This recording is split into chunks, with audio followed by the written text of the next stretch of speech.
Welcome to Be Healthy in a Hurry with Dr. Wayne, the Mango Man Pickering, myself, Betty Norland, and Buddy Lee. And we have got a guest for you guys today that you are going to absolutely love, Michael Stahl. Well, let me ask you this, but as I read your material, what does the term emotional intelligence really mean, and how does it apply to wellness? Now, that would be interesting. Talk to us a little bit.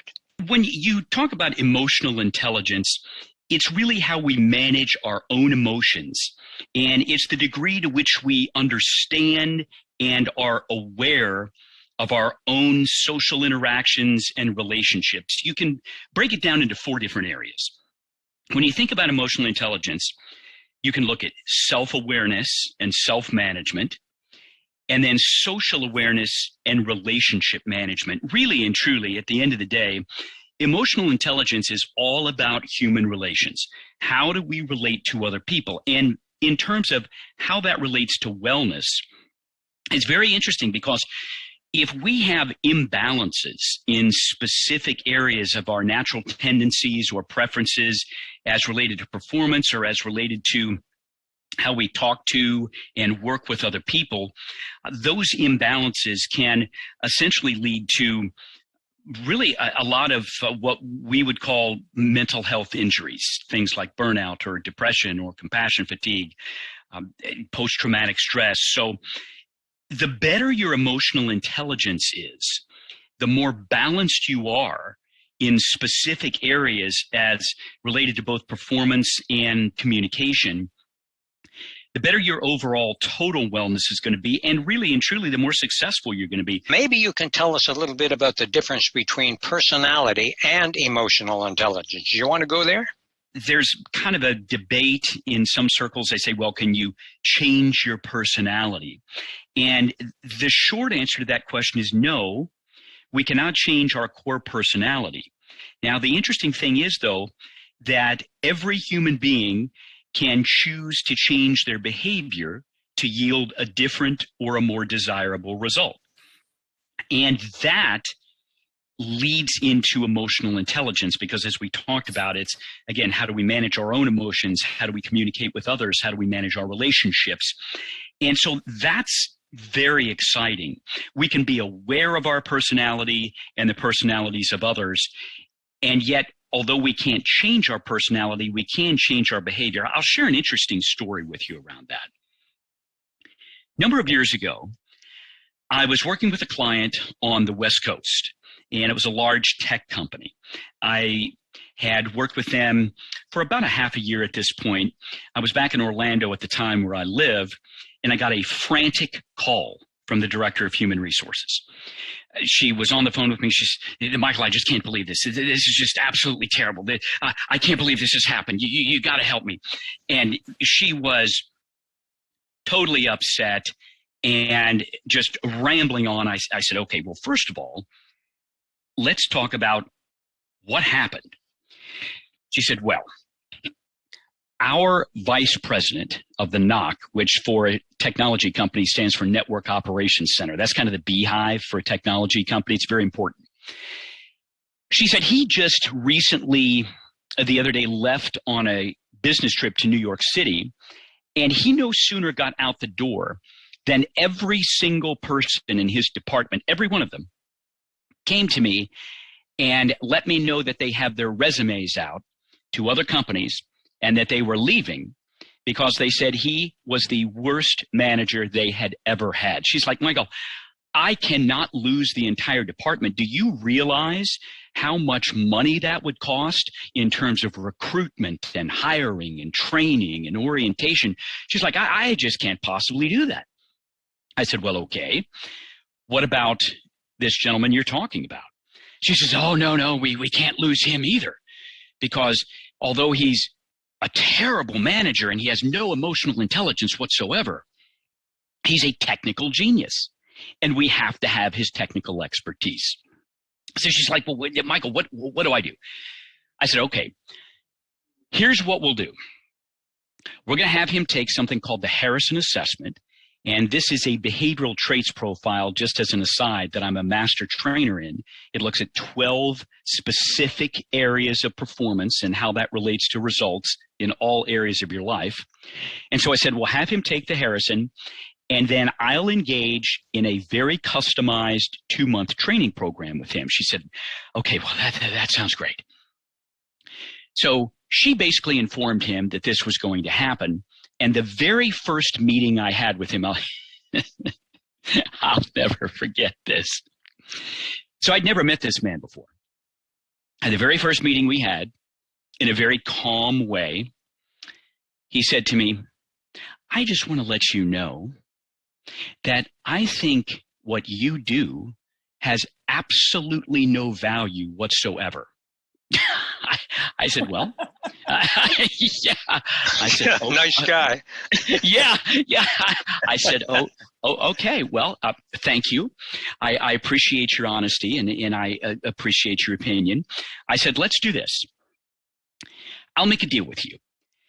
If you agree to take the Harrison and then you spend 1 hour with me going over your psychological ecosystem and all the data that comes out of that, and then after that hour that you spend with me, if you still think what I do has no value, I will personally speak to the director of HR and make sure that you don't have to do this coaching program. He said, okay. Well, he took the Harrison. We spent an hour together. At the end of that hour, he goes, well, that was very clinical. All right, I agree. So for the next 2 months, we engaged in a very in-depth coaching program specifically based on his balances and imbalances and strengths and opportunities for development. And Dr. Wayne and Betty, let me just tell you about this guy. So the data indicated that he was dogmatic, kind of my way or the highway. He was self-centered. He basically was blunt with all of his communication, and additionally to that, he was harsh. So just a great guy to work with. And lo and behold, Reader's Digest version of the story, at the end of the 2 months, the very last session we had, he actually got very emotional. And I'll tell you what, I didn't think this man had the capacity to feel or show emotion. But he got very emotional. He said, Michael, I want to tell you something. He said, I think of myself as a fairly intelligent guy, but I have to say that I never knew that my poor emotional intelligence was having such a negative impact on everybody that I work with and everybody in every area of my life. And I just want to say thank you. You literally have changed my life. And the rest of the story is this, as Paul Harvey would say. I interviewed every single one of the people that said they were going to leave from his department, and every one of them said that he had gone from the worst manager they'd ever had to the very best manager they have ever experienced, and none of them left. They all stayed. And that is the whole core of emotional intelligence, because the good news is, the exciting news is, the amazing thing is that every single human being on earth can improve their emotional intelligence. They can change their behavior to create more balance and better results in all of their relationships, whether it be at work or at home.